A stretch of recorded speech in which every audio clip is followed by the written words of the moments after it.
inside Owen Field. More than 60 members of the 47-game winning streak from 1953 to 1957 receiving a great hand for their achievements in the early 50s. I'm Zach Klein on the field, and if you think about it, the Sooners just had their 20-game winning streak snapped last week in Nebraska. 47 games, the longest winning streak in the history of college football. Absolutely amazing. Let's take a look back at one record that probably will never be broken. The 53 season started slowly with another loss to Notre Dame in the Norman rematch and a tie at Pittsburgh. But with rules changes before the season that had forced a return to one-platoon football, Wilkinson's teams were about to hit their stride, and they created a legacy that will live forever. Most people simply know it as 47 straight. The defense started to click, and the offense started to roll.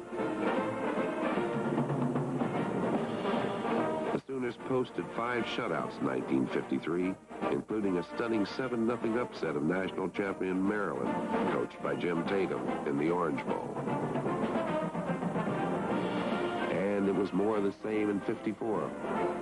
The Sooners got a scare in the second game when starting quarterback Gene Callum broke his collarbone, and TCU led 16-7 heading into the fourth quarter. But sophomore quarterback Jimmy Harris stepped off the bench to spark the comeback win. I was 19. I was too dumb to really realize how exciting it really was, but I was excited. Over the next 3 seasons, the only thing Harris and his teammates knew was how to win. The Sooners went on to finish 1954 with a perfect 10-0 record. But they weren't eligible for the Orange Bowl because they had played there the year before. And they had to settle for a number 3 final ranking in the national polls, even though not a soul had knocked them off. The rewards for their work came in 1955 and 56. Oklahoma played some of the most dominant football ever seen, on the way to back-to-back national championships. And they still didn't lose a game, with household names like Tommy McDonald, Bo Bollinger, Jerry Tubbs, and Clendon Thomas.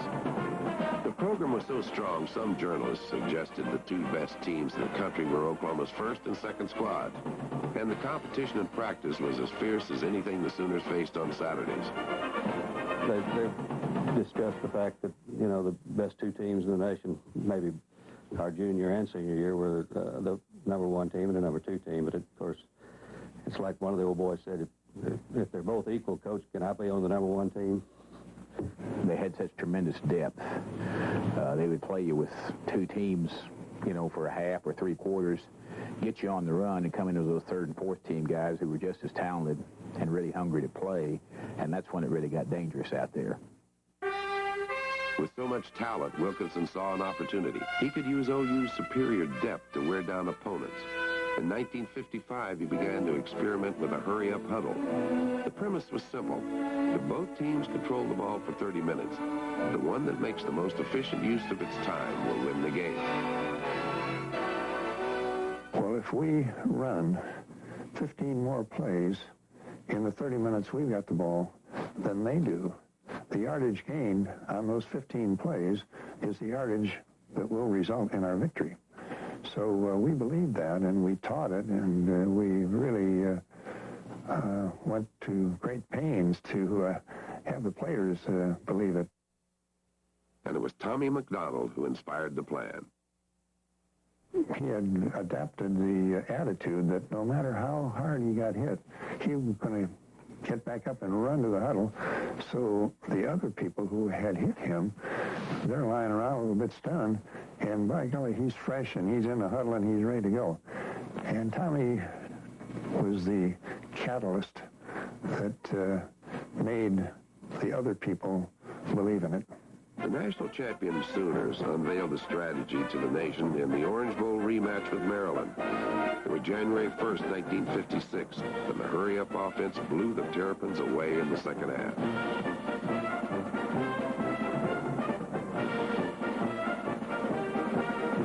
Oklahoma won a 3rd national championship the following year. This time, nobody got closer than 8 points. On the season, the Sooners outscored their opponents 466 to 51. The defense pitched shutouts in 6 of the 10 games.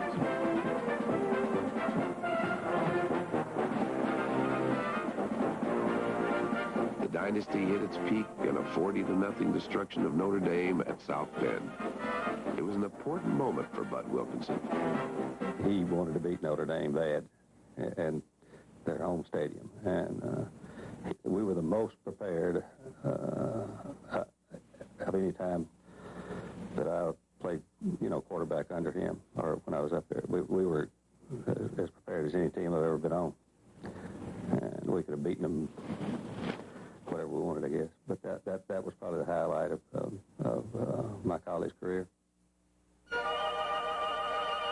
The senior class of 1956 never lost a game. They went on to finish their playing careers with a 3-year record of 31-0.